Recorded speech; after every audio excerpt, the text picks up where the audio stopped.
বিসমিল্লাহির রহমানির রহিম। আমরা নতুন আরেকটি দার্স নিয়ে এসেছি।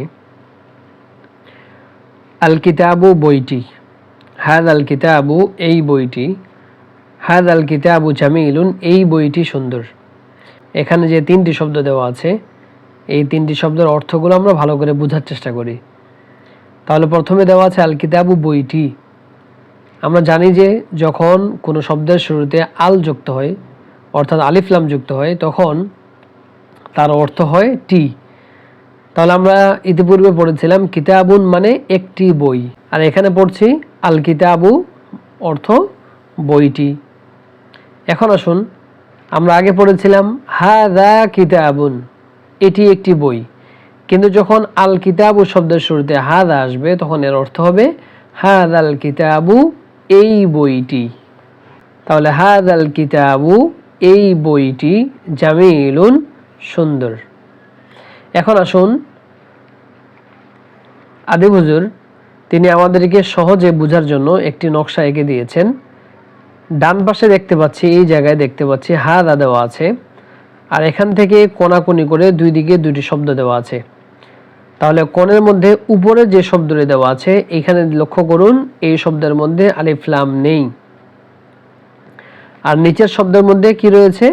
আলিফ লাম রয়েছে। তাহলে এখন দেখুন, এই হাযার উপরে ইহা দেওয়া আছে আর হাযার নিচে এই দেওয়া আছে, অর্থাৎ যখন আমরা হাযা শব্দের পরে আলিফ লাম মুক্ত শব্দ ব্যবহার করব তখন এর অর্থ হবে ইহা। তাহলে হাযা কিতাবুন, ইহা একটি বই অথবা এটি একটি বই। আর যখন হাযা দিয়ে আমরা নিচের শব্দ ব্যবহার করব, অর্থাৎ আলিফ লাম যুক্ত শব্দ ব্যবহার করব, তখন এই হাযার অর্থ হবে এই, তখন আর ইহা হবে না। তাহলে হাযাল কিতাবু এই বইটি। ঠিক তদ্রুপ যালিকা দিয়ে দুটি শব্দ দেওয়া আছে, যালিকার উপর দিক কোনাকুনি করে একটি শব্দ, নিচে দিক একটি শব্দ। তাহলে উপরে যে শব্দটি দেওয়া আছে দেখুন, কলামুন একটি কলম, এই শব্দের মধ্যে আলিফ লাম নেই। তাহলে যালিকার অর্থ কি হবে? যালিকা কলামুন, উহা একটি কলম অথবা সেটি একটি কলম। আর যালিকা দিয়ে যদি কলম শব্দটি আলিফ লাম যুক্ত শব্দ ব্যবহার হয়, তাহলে যালিকাল কলামু অর্থ ওই কলমটি। এখন আসুন, এই ছক অনুযায়ী আমরা নিচে পড়ার চেষ্টা করি। তাহলে তালিবুল ইলমদেরকে বলছি, যারা এই কিতাবটি পড়বেন তো তাদেরকে অবশ্যই অনুসরণ করতে হবে যে আদিব হুজুর তিনি কিতাব লেখার মধ্যে একটি জিনিস অনুসরণ করেছেন, যে জিনিসটি হলো যে তিনি আমাদেরকে শব্দের সাথে সাথে অর্থের যে বিষয়গুলো রয়েছে এই বিষয়গুলো আমাদেরকে পরিপূর্ণভাবে বুঝিয়ে দিয়েছেন। তাহলে আসুন, কিতাবুন, এখানে প্রথম শব্দটি দেওয়া হয়েছে আলিফ লাম মুক্ত শব্দ, এই শব্দের মধ্যে আলিফ লাম আসেনি। তাহলে আলিফ লাম যদি না আসে তাহলে এই শব্দের অর্থ কি হবে? কিতাবুন একটি বই। এরপরে লক্ষ্য করুন, কিতাবুন জামিলুন একটি সুন্দর বই। হাযা কিতাবুন জামিলুন এটি একটি সুন্দর বই।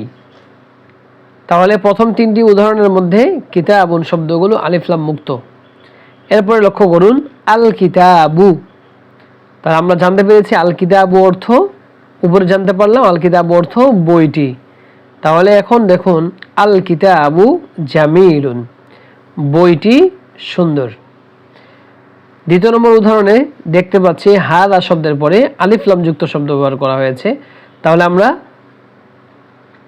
আলিফ লাম শব্দ দিয়ে আমরা বাক্যটি পড়ি, হাযাল কিতাবু জামিলুন এই বইটি সুন্দর। তাহলে লক্ষ্য করুন, আমরা হাযার পরে আলিফ লাম যুক্ত শব্দ ব্যবহার করেছি এবং অর্থ করলাম এই বইটি সুন্দর।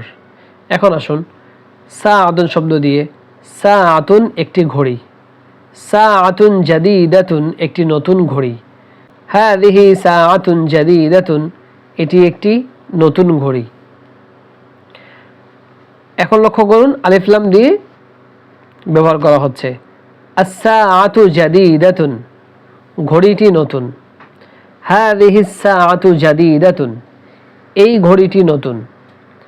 রজুলুন একজন লোক, রজুলুন শারীফুন একজন ভদ্রলোক, হুয়া রাজুলুন শারীফুন, সে ভদ্রলোক, অথবা তিনি ভদ্র মানুষ, অথবা তিনি ভদ্রলোক। আর রজুলু শারীফুন, লক্ষ্য করুন এখানে দেওয়া ছিল রজুলুন আর এখানে আর রজুলু, তাহলে আর রজুলু শারীফুন। এখন কি আমরা বলবো যে একটি লোক ভদ্র? না না না, এখানে আমরা বলবো লোকটি ভদ্র, লোকটি ভদ্র। যালিকা রজুলু শারীফুন, ওই লোকটি ভদ্র। আত-তিলমিযু যাকিয়ুন, ছাত্রটি মেধাবী। হাযা তিলমিযু যাকিয়ুন, এই ছাত্রটি মেধাবী। আত-তাজিরু গনিয়ুন, ব্যবসায়ী লোকটি ধনী। যালিকা আত-তাজিরু গনিয়ুন, ওই ব্যবসায়ী লোকটি ধনী। আল-ফাল্লাহাতু ফাকীরাতুন, কৃষানিটি দারিদ্র। তিলকাল ফাল্লাহাতু ফাকীরাতুন, ওই কৃষানিটি দরিদ্র। হাযাল জিদারু কবিয়্যুন ওয়া যালিকাল জিদারু দাঈফুন, এই দেয়ালটি মজবুত এবং ওই দেয়ালটি দুর্বল। এখানে আমরা লক্ষ্য করছি যে এখানে আমাদেরকে হাযাল জিদারু কবিয়্যুন ওয়া যালিকাল জিদারু দাঈফুন, এখানে একটু লম্বা বাক্য দেওয়া হয়েছে, মাঝখানে একটি ওয়াও আনা হয়েছে, এই ওয়ায়ের অর্থ এবং। তাহলে আসেন, হাযাল জিদারু কবিয়্যুন, এই দেয়ালটি মজবুত।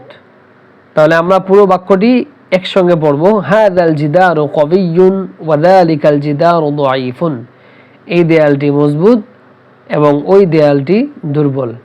হাযাল ওয়ালাদু কবিয়্যুন ওয়া যালিকাল ওয়ালাদু দাঈফুন, হাযাল ওয়ালাদু কবিয়্যুন ওয়া যালিকাল ওয়ালাদু দাঈফুন, এই ছেলেটি শক্তিশালী এবং ওই ছেলেটি দুর্বল।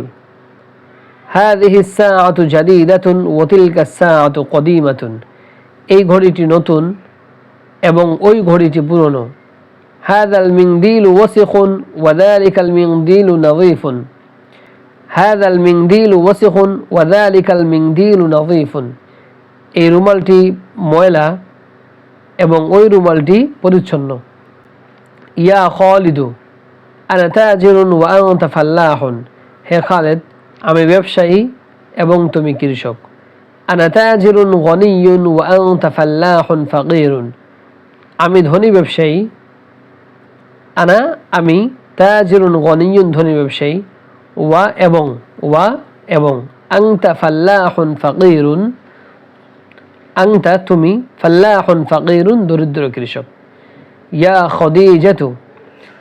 খাদিজাতু আনতি ইমরাআতুন শারীফাতুন, হে খাদিজা, তুমি ভদ্র মহিলা। হাযা জামালুন ওয়া তিলকা নাকাতুন, এটি একটি উট এবং সেটি একটি উটনি।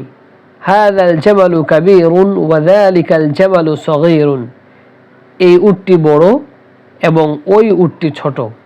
হাযিহিন নাকাতু সগীরাতুন ওয়া তিলকান নাকাতু কাবীরাতুন, এই উটনিটি ছোট এবং ওই উটনিটি বড়। জামালুন উট, নাকাতুন উটনি। জামালুন উট, নাকাতুন উটনি। এর পরের পৃষ্ঠায় আমরা দেখতে পাচ্ছি এখানে লেখা আছে প্রশ্ন উত্তরগুলো পড়ো ও অর্থ বলো। এখানে আমরা প্রশ্ন উত্তরগুলো খুব ভালোভাবে পড়বো ও অর্থ বলবো এবং আমরা খুব ভালোভাবে তামরিন করব, একেবারে সহজ। কাইফা হাযাল কিতাবু, এই বইটি কেমন? তাহলে আমাদেরকে প্রশ্নগুলো খুব ভালোভাবে তামরিন করতে হবে, খুব বেশি বেশি ধরাধরি করতে হবে। কাইফা হাযাল কিতাবু, এই বইটি কেমন? তাহলে এই শব্দগুলো এত বেশি পরিমাণে পড়তে হবে যেন আমরা বাংলায় প্রশ্ন করছি। কাইফা হাযাল কিতাবু, এই বইটি কেমন? হাযাল কিতাবু মুফিদুন, এই বইটি উপকারী, অথবা হুয়া মুফিদুন, তা উপকারী। তাহলে এখানে গতকালকের একটি আলোচনা যেটি একটু বলার দরকার, তা হলো আমরা যখন বলি যে এই বইটি কেমন, তখন আপনি উত্তর দিবেন যে হ্যাঁ উপকারী, অথবা আপনি বললেন যে এই বইটি উপকারী। তাহলে হাযাল কিতাব, এই শব্দটি দুইবার উল্লেখ করা হচ্ছে, একবার প্রশ্নের মধ্যে আরেকবার উত্তরের মধ্যে দেখুন কাইফা হাযাল কিতাবু, এই বইটি কেমন। তাহলে প্রশ্নের ভিতরে হাযাল কিতাবু শব্দটি উল্লেখ করা হলো একবার। আবার উত্তরের মধ্যে দেখুন হাযাল কিতাবু মুফিদুন, এই বইটি উপকারী। তাহলে এই হাযাল কিতাবু এই শব্দটি উত্তরের মধ্যে উল্লেখ করা হলো। এখন আরবিতে নিয়ম হলো যে একই শব্দ বারবার উল্লেখ করাটা ঠিক নয়, সংক্ষিপ্ত আকারে শব্দগুলো বা বাক্যগুলো ব্যবহার করা। আর এইভাবে আমরা বাংলা ভাষাতেও কথা বলি। কেউ যদি আমাকে জিজ্ঞেস করে যে ভাই এই বইটি কেমন, আমি বলি ভালো, অনেক উপকারী। আমি আর এই শব্দটি বলি না যে হ্যাঁ এই বইটি উপকারী এবং এই বইটি ভালো। তাহলে এই বইটি এগুলো বলার কোনো প্রয়োজন নেই, কেননা প্রশ্নের মধ্যে তো এই বইটি বলা হচ্ছে কিংবা ওই বইটি বলা হচ্ছে। যাই হোক, আজকে এই পর্যন্তই। আসুন আমরা শেষ পর্যন্ত পড়ে নিই। কাইফা হাযাল কিতাবু, এই বইটি কেমন। হাযাল কিতাবু মুফিদুন, এই বইটি উপকারী। অথবা শুধুমাত্র বলবেন হুয়া মুফিদুন, তা উপকারী। কাইফা তিলকা সাআতু, ওই ঘড়িটি কেমন। উত্তর তিলকা সাআতু জাদীদাতুন, ওই ঘড়িটি নতুন। অথবা তিলকা সাআতু শব্দটি যেহেতু প্রশ্নের মধ্যে এসেছে, এজন্য আমরা উত্তরের মধ্যে তিলকা সাআতু শব্দটি উল্লেখ না করে তিলকা সাআতুর জায়গায় শুধুমাত্র হিয়া ব্যবহার করতে পারি। আমরা বলতে পারি হিয়া জাদীদাতুন, হিয়া জাদীদাতুন, তা নতুন। তাহলে কেউ যদি প্রশ্ন করে কাইফা তিলকা সাআতু, ঘড়িটি কেমন, আপনি শুধু বলতে পারেন হিয়া জাদীদাতুন, তা নতুন। কাইফা যালিকা তিলমিযু, ওই ছাত্রটি কেমন। যালিকা তিলমিযু যাকিয়ুন, ওই ছাত্রটি মেধাবী। অথবা হুয়া যাকিয়ুন, সে মেধাবী। কাইফা তিলকাল বিনতু, ওই মেয়েটি কেমন। তিলকাল বিনতু যাকিয়াতুন, ওই মেয়েটি মেধাবী। অথবা শুধুমাত্র বলবেন হিয়া যাকিয়াতুন, সে মেধাবী। হাল হাযিহিল হাকিবাতু জামিলাতুন, হাল হাযিহিল হাকিবাতু জামিলাতুন, এই ব্যক্তি কি সুন্দর। নাম হাযিহিল হাকিবাতু জামিলাতুন, হ্যাঁ এই ব্যক্তি সুন্দর। তাহলে নাম হাযিহিল হাকিবাতু জামিলাতুন, এখানে নাম শব্দের পরে হাযিহিল হাকিবাতু যে শব্দটি দেখতে পাচ্ছেন, দেখুন হাযিহিল হাকিবাতু এই শব্দটি প্রশ্নের মধ্যে উল্লেখ করা হয়েছে। যেমন হাল হাযিহিল হাকিবাতু, তাহলে হাযিহিল হাকিবাতু এই শব্দটি প্রশ্নের মধ্যে যেহেতু এসেছে, আমরা উত্তরের মধ্যে এই শব্দকে আমরা বলবো না। তাহলে কিভাবে বলবো। নাম হিয়া জামিলাতুন, হ্যাঁ তা সুন্দর। হাল তিলকা সাআতু জাদীদাতুন, ওই ঘড়িটি কি নতুন। লা তিলকা সাআতু কদিমাতুন, না ওই ঘড়িটি পুরনো। অথবা আমরা বলবো লা বাল হিয়া কদিমাতুন, না বরং তা পুরনো। হাল তিলকাল বিনতু যাকিয়াতুন, ওই মেয়েটি কি মেধাবী। নাম হিয়া যাকিয়াতুন, হ্যাঁ সে মেধাবী। এখানে লক্ষ্য করে দেখুন, এখানে আদিব হুজুর আর ওই শব্দটিকে আনলেন না। তিলকাল বিনতু যে শব্দটি প্রশ্নের মধ্যে উল্লেখ করা হয়েছিল, এই শব্দটি আর এখানে আনলেন না। কেন। কারণ আমি কার সম্পর্কে জিজ্ঞেস করলাম, ওই মেয়েটি সম্পর্কে জিজ্ঞেস করলাম। তাহলে এখানে তো আর ওই মেয়েটি আনার কোনো প্রয়োজন নেই। তাহলে হাল তিলকাল বিনতু যাকিয়াতুন, ওই মেয়েটি কি মেধাবী। নাম হিয়া যাকিয়াতুন, হ্যাঁ সে মেধাবী। মান হাযা রাজুলু, এই লোকটি কে। হুয়া মাহমুদুন, সে মাহমুদ। হুয়া তাজিরুন কাবীরুন, সে বড় ব্যবসায়ী। মান হাযিহিল মারআতু, এই মহিলাটি কে। হিয়া খাদিজাতু, সে খাদিজা। হিয়া ইমরাআতুন ফাকীরাতুন, সে দরিদ্র মহিলা। আজকের দার্স এই পর্যন্তই। ইনশাআল্লাহ আমরা পরবর্তী দার্স নিয়ে শুরু করব। আর এটাই হলো আদ-দারসুর রাবিউল শেষ দার্স।